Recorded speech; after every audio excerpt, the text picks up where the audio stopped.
शङ्कर जय जय शङ्कर हर हर शङ्कर जय जय शङ्कर हर हर शङ्कर जय जय शङ्कर हर स्कंदमूर्तिः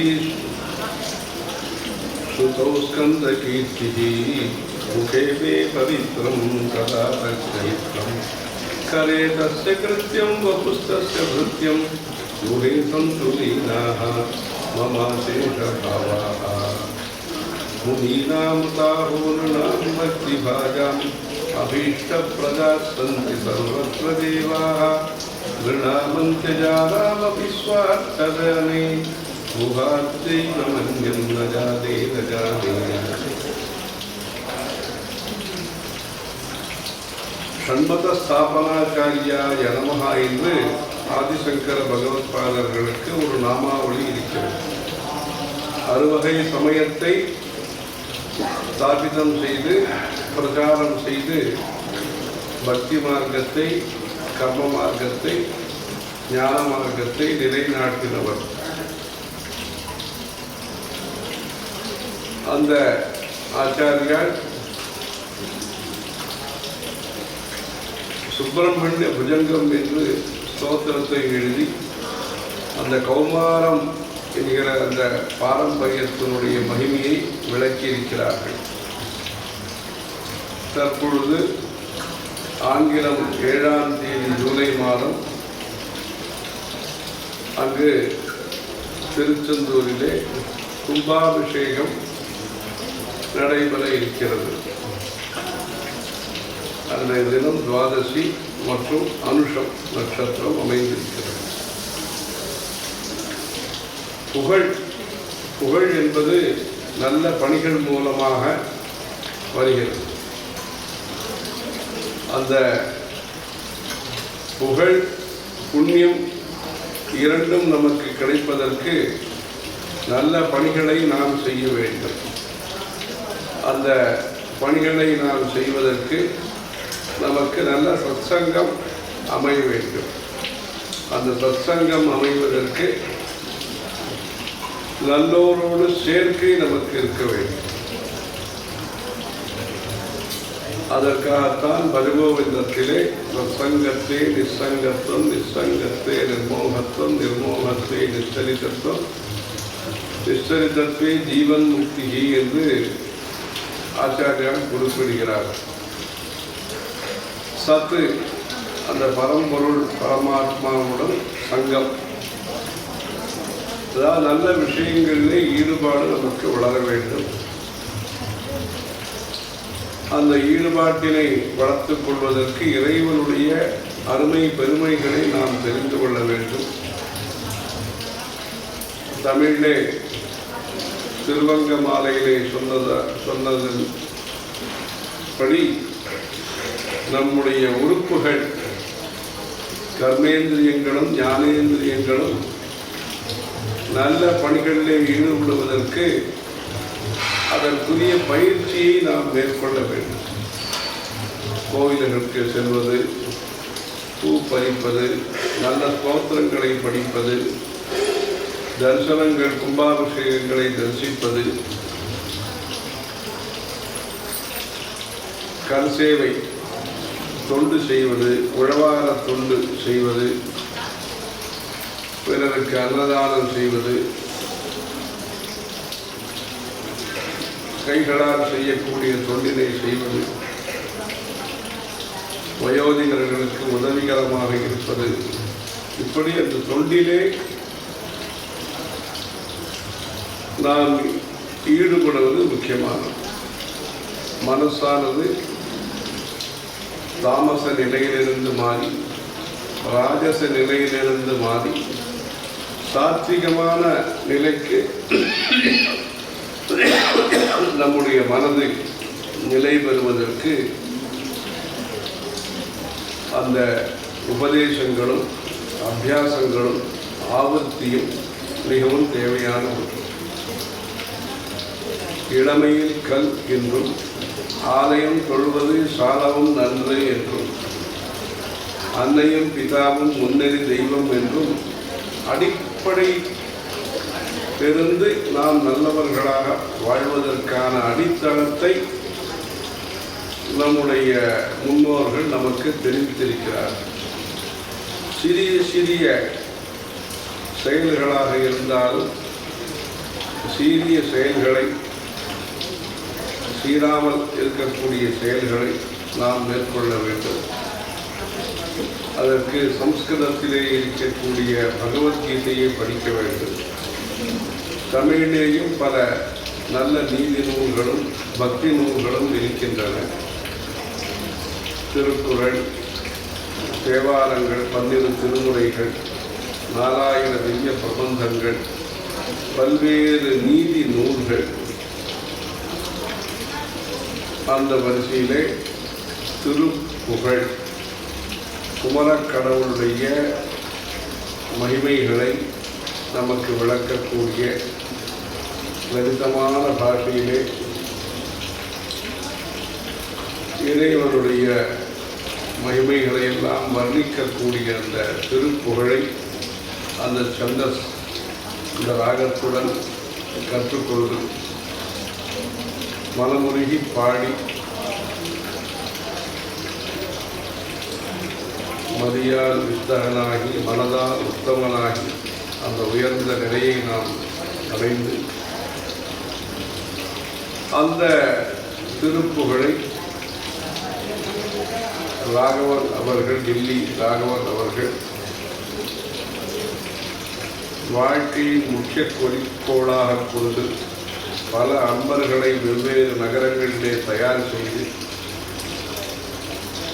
இன்றளவும் அதை சிறப்பாக வெவ்வேறு இடங்களுக்கு சென்று மனத்திற்கும் வருகிறார்கள். பல்வேறு சத்சங்கம் நடக்கக்கூடிய இடத்திலேயும் பாடி வருகிறார்கள். திருப்புகழ் அன்பர்கள் சபையானது சிறப்பாக செயல்பட்டு நம்முடைய கௌமாரம் என்கிற அந்த தத்துவத்தை பிரச்சாரம் நன்றாக செய்து வருகிறது. அந்த வழியிலே வெளிநாட்டிலே வசிக்கக்கூடிய பக்தர்கள் மத்தியிலே சிகாகோ திருப்புகழ் அன்பர்கள் மூலமாக இந்த ஒரு திருப்புகழை பாடக்கூடிய நல்ல நிகழ்ச்சியை ஏற்பாடு செய்திருக்கிறார்கள். இந்த ஆடி மாதம் வரக்கூடிய சாத்துர்மாசியம், அதற்கடுத்தால் போல் நவராத்திரி, ஸ்கந்த சஷ்டி, இது போன்று பல பண்டிகைகள் வருகின்றன. அந்த குமரக்கடவுளுடைய அருளை பெற்று நல்ல ஞானம், நல்ல வம்சம் என்பது நம்முடைய இந்திய கலாச்சாரத்திலே முக்கியமான ஒன்று. அந்த ரிஷிகளுடைய வம்சம் ஒவ்வொரு குடும்பத்திலேயும் படிப்பு தேவை, பொருளாதார மேம்பாடு தேவை. அதோடு சேர்ந்து நல்ல ஆத்ம குணங்களும் ஆச்சாரங்களும் வினயமும் விவேகமும் விசுவாசமும் அந்த வேத மார்க்கத்தின் மீது ஈடுபாடும் மிகவும் தேவை. அப்படிப்பட்ட நல்ல குடும்பங்களை உருவாக்குவதும் இன்றைய காலகட்டத்திலே உலகத்திலே சாந்தி சுபிட்சம் கிடைப்பதற்கு உபயோகமாக இருக்கும். சிறுதுளி பெருவெள்ளம், அமிர்த பிந்து ஆனந்த சிந்து. ஆகவே நாம் கட்டடங்களை கட்டுவது என்பது ஒன்று, பவன நிர்மாணம் வசிப்பதற்காக. அது இறைவன் நம்மிடத்திலே வசிப்பதற்காக நாம் செய்து கொள்ள வேண்டியது பாவனா நிர்மாணம். எண்ணங்கள், சாந்தி, சத்தியம், ஸ்ரத்தை, வினயம், நிராடம்பரம், இது போன்று எளிமையாக வாழ்தல், பிறருக்கு உதவிகரமாக இருத்தல், படாடோபமற்ற வாழ்க்கை,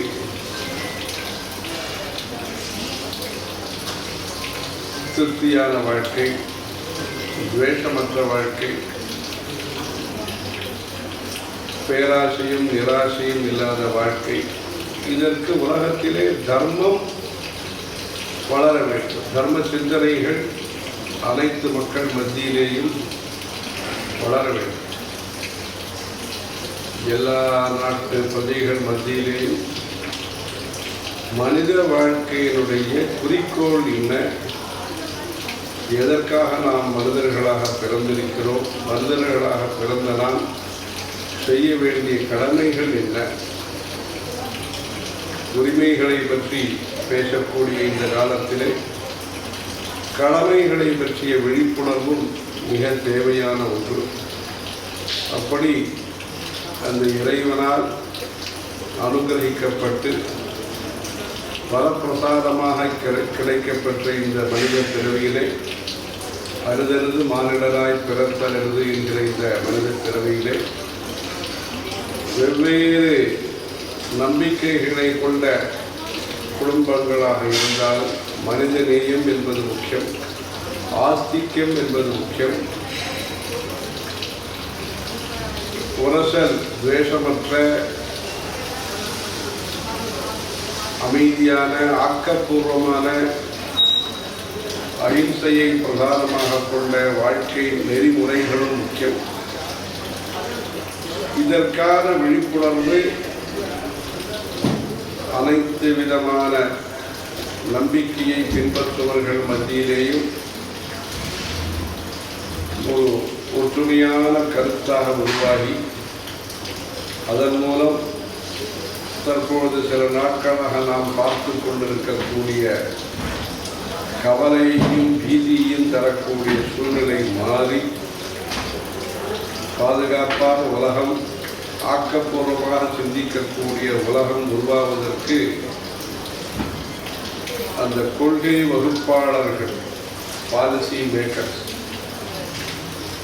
சட்டத்தை உருவாக்குபவர்கள், லா மேக்கர்ஸ், மற்றும் லாபத்தை உருவாக்குபவர்கள், ப்ராஃபிட் மேக்கர்ஸ், இவர்கள் மத்தியிலே நல்ல சிந்தனைகள், லாபம் என்பது நியாயமான முறையிலே உலகத்திற்கு நஷ்டத்தை தராத விதத்திலே அமைந்து மக்கள் அனைவருக்கும் நல்ல குடிநீர், நல்ல விவசாயம், நல்ல வேலை வாய்ப்பு, நல்ல ஆரோக்கியம், ஒற்றுமையான குடும்பம், முதியவர்களையும் குழந்தைகளையும் சிறப்பாக பராமரிக்கக்கூடிய, வளர்க்கக்கூடிய நல்ல பலம் மற்றும் குடும்பத்திலே இருக்க வேண்டிய பாசம் ஸ்ரீருத்ரத்திலே சொல்கிறார்கள். மானோ மகாந்த முதமானோ அந்தகம் மான உட்சந்த முதமான உட்சிதம் மானோ வதீஸ்பிதரம் மோத மாதரம் பிரியாமானஸ்தனுகோ ருத்ரீவிஷா. அனைவரும் நன்றாக வாழ வேண்டும், யாருக்கும் இன்னல்கள் வரக்கூடாது. வயதானவர்களுக்கும் சரி, சின்ன குழந்தைகளுக்கும் சரி சிரமம் வரக்கூடாது என்று ஸ்ரீருத்ரத்திலே சொல்லப்படுகிறது. அப்படி பிரதமோ தெய்வியோ விஷக்கு, முதல் வைத்தியராக அந்த இறைவன் இருக்கிறார். அஸ்மான் நட்டு விஸ்வதா, அனைத்து பகுதிகளிலிருந்தும் அனைத்து திசைகளிலிருந்தும் நம்மை இறைவன் காப்பாற்ற வேண்டும் என்று சொல்கிறார். அப்படி இந்த கலாச்சாரம் உயர்ந்த அபிப்பிராயத்தை, தத்துவத்தை கொண்டது சனாதன வைதிக இந்து தர்மம். அந்த தர்மத்தினுடைய சிறப்பை நாளைய உலகத்திற்கு தெரிவிப்பதற்கு புஸ்தகங்கள் இருந்தாலும், புதியதாக நாமாக கொண்டாடக்கூடிய ஆர்டிஃபிஷியல் இன்டெலிஜென்ஸ் இருந்திருந்தாலும் குருவின் மூலமாக உபதேசம் பெற்று அந்த கலாச்சாரத்தை பின்பற்ற வேண்டும். அதற்கு நல்ல நல்ல தத்துவசாஸ்திரம் தெரிந்த, ஆச்சாரசீலம் உடைய, ஆத்ம குணங்கள் நிரம்பிய, வேத சாஸ்திரத்தினுடைய உட்கருத்துக்களை தாத்பரியங்களை பாவார்த்தங்களை தெரிந்து கொண்ட நல்ல ஆச்சாரியர்கள், குருமார்கள், ஆசிரியர்கள், ஆசான்கள் நமக்கு கிடைக்க வேண்டும். ஆகவே நம்முடைய இன்வெஸ்ட்மெண்ட் முதலீடு என்பது ஆன்மீகம் கலாச்சாரம் சார்ந்த கல்வியாளர்களை, நல்ல சாதகர்களை உருவாக்குவதிலேயும் அமைய வேண்டும். அப்பொழுதுதான் ஆயிரக்கணக்கிலே இருக்கக்கூடிய கோவில்களுடைய மகிமைகளை, அதனுடைய உபயோகத்தை நாம் பெற முடியும். கோவில்கள் என்பது வெறும் கட்டடங்கள் அல்ல.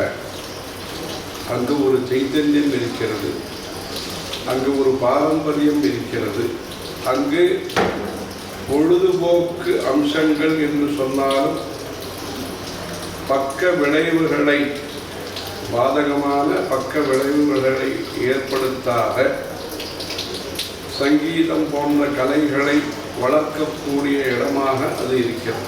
இந்திய கலாச்சாரத்திலே என்டர்டெயின்மெண்ட், டைம் பாசிங் என்று நாம் சொல்வதிலே பாதக அம்சங்கள் இல்லாமல் மனதிற்கு லகுவாக இருக்கக்கூடிய பொழுதுபோக்குகள். ஆகவே நம்முடைய சாஸ்திரங்கள், அது சித்திரக்கலையாக இருக்கட்டும், கவிதையாக இருக்கட்டும், யோகாபியாசமாக இருக்கட்டும், ஆயுர்வேதமாக இருக்கட்டும், கணிதமாக இருக்கட்டும், இவைகளெல்லாம் ஆக்கப்பூர்வமாக நமக்கு அறிவை புகட்டி ஆக்கப்பூர்வமான சிந்தனை, ஆரோக்கியம், ஆனந்தம், அத்வைத தத்துவம் என்று மனிதர்களுடைய உண்மையான வளர்ச்சி நமக்கு கிடைப்பதற்கு வழிவகை செய்கின்றன. ஆகவே இது வெறும் திணிக்கக்கூடிய மதமல்ல, சிந்திக்கக்கூடிய, தித்திக்கக்கூடிய தர்மமாக விளங்கி வருகிறது. இதையெல்லாம் வலுப்படுத்துவதற்கு இன்றைக்கு இறைவனுடைய படைப்பிலே நிறைய நல்ல விஷயங்களை ஆங்காங்கு அவர் அளித்திருக்கிறார். சில இடத்துல தண்ணி நல்லா இருக்குது, சில இடத்துல புத்தி நல்லா இருக்குது, சில இடத்துல உழைக்கக்கூடிய திறன் இருக்கிறது, சில இடத்துல பொருளாதார வளர்ச்சி இருக்கிறது. இவைகளெல்லாம் ஒன்று சேர்ந்து மனித குலத்தினுடைய மேம்பாட்டிற்கு உதவ வேண்டும். அப்படிப்பட்ட நல்ல ஆலோசனைகள் மேம்படுவதற்கு அகம்பாவம் நீங்கிய, ஆடம்பரம் நீங்கிய, அஸ்ரத்தை நீங்கிய நல்ல உலகம் ஏற்படுவதற்கு சத்சங்கம் பல இடத்திலேயும் நடைபெற வேண்டும். ஆகவே இந்தியாவிலேயும் சரி, வெளிநாட்டிலேயும் சரி, இருக்கக்கூடிய கோவில்களிலே நிறைய சத்சங்கங்களை ஏற்படுத்தி நல்ல முறையிலே எங்கள் பூஜைகள்லாம் நடைபெற்று பாராயணங்களும் சரி, பாரணையும் சரி, சாப்பிடக்கூடிய பாரணையும் சரி, படிக்கக்கூடிய பாராயணங்களும் நல்ல முறையில் அமைந்து அந்த திருப்புகழ், இறைவனுடைய புகழானது அனைவர் மனதிலேயும் பதிந்து அந்த அருணகிரிநாதருடைய அந்த தொண்டு, அருணாச்சலேஸ்வருடைய கிருபை அனைவருக்கும் கிடைத்து வரக்கூடிய இந்த சாதுர்மாசியம் விஸ்வாவசு வருஷம் அது திருப்பதியிலே நிகழ இருக்கிறது. அனைவரும் இந்த வியாச பூஜை சாதுர்மாச கைங்கரியத்திலேயும் ஈடுபட்டு தர்மோ ரட்சதி ரட்சிதா என்பதாக அந்த பக்தியை மேன்மேலும் வளர்த்து அனைவருக்கும் நல்லன எல்லாம் தரும் என்கிற நல்லது கிடைக்க வேண்டும் என்று அந்த சுப்பிரமணியரை பிரார்த்திக்கிறோம். வெற்றிவேல் முருகனுக்கு ஹரஹர சங்கர ஜெய ஜெய சங்கர. जय जय शङ्कर हर हर शङ्कर.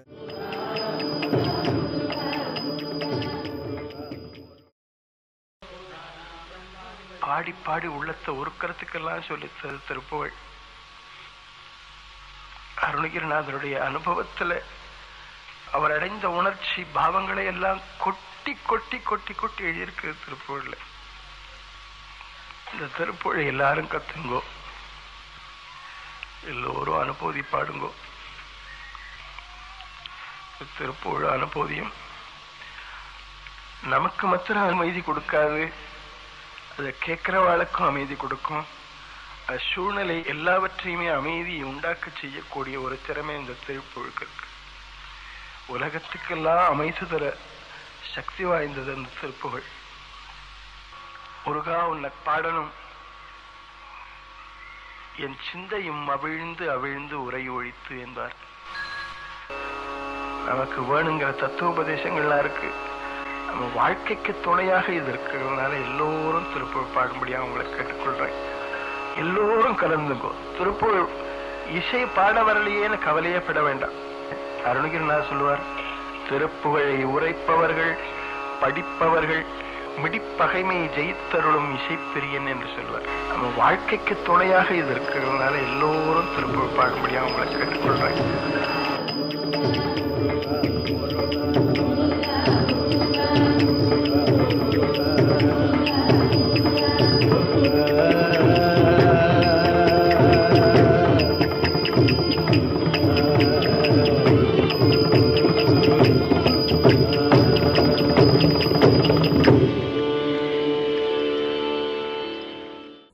முருகா சரணம். வெற்றிவேல் முருகனுக்கு அரகரோகரா. அன்பர்கள் எல்லாம் இந்த 2 நாள் திருப்புகழ் விழா கொண்டாடுற வள்ளி கல்யாணத்தோட கேட்கும்போது ரொம்ப சந்தோஷமா இருக்கு. கடல் கடந்து நீங்கள் அவ்வளவு தூரம் போய் நம்ம கல்ச்சரை விடாம திருப்புகழை கத்துண்டு அதை மற்றவர்களுக்கு சொல்லி கொடுத்துண்டு இதே குருஜி சொன்ன வழியில நடக்கிறேங்கிறத கேட்கும்போதும் ரொம்ப சந்தோஷமா இருக்கு. உலகெங்கும் ஏவிய தேவாலயம் தோறும் உறும் பெருமாளே அப்படின்னு அருணகிரிநாதர் கஷேத்திர கோவிலை சொல்லுவார். அதன்படி குருஜி 2-3 தரம் சிகாகோ நகருக்கு உங்களுக்கெல்லாம் பாடம் எடுத்து அங்கே திருப்புகழை பரப்பினார். அதை கண்டினியூ பண்ணிட்டு நீங்கள்லாம் மறுபடியும் இந்த மாதிரி விழாவெல்லாம் கொண்டாடுறது அது குருஜிக்கு செய்யக்கூடிய ஒரு பெரிய தொண்டு. நீங்கள் பாடக்கூடிய இந்த திருப்புகழ், இந்த நீங்கள் சொல்லிக் கொடுக்கக்கூடிய திருப்புகழ், உங்களுடைய சிரத்தை எல்லாத்துக்கும் முருகன் உங்களுக்கு இந்த சகல செல்வ யோகங்களை கொடுக்கும்படியாக நான் வேண்டிக்கிறேன். சகல செல்வம் யோகம் மிக்க பெருவாழ்வு தகைமை சிவஞானம் முக்தி பரகதியும் கொடுத்து உதவி புரிய தருணம் இதையா. அதோடு மாத்திரமில்ல, என்றும் நட்போடு நினைந்திட அருள்வாயே அப்படின்னு ஒரு இடத்துல சொல்றார். நட்புன்னா எமக்கு அமிர்த தோழா அப்படின்னு நாடாபிறப்பு பாட்டில் சொல்றார். முருகனை ஒரு தோழனா வச்சுண்டு முருகனுக்கும் நமக்கும் இருக்கிற நட்பையும் சொல்றார். அதே சமயத்தில் அன்பர்கள் எல்லாம் கூட நட்பா திருப்புகழை பாடி உயணும் அப்படிங்கிறது அருணகிரிநாதருடைய கூற்று. அதன்படி நீங்கள் எல்லாம் வாழ்ந்து நல்ல பெருவாழ்வு பெற்ற முருகன் அருள் புரியட்டும். வெற்றிவேல் முருகனுக்கு அரோகரா.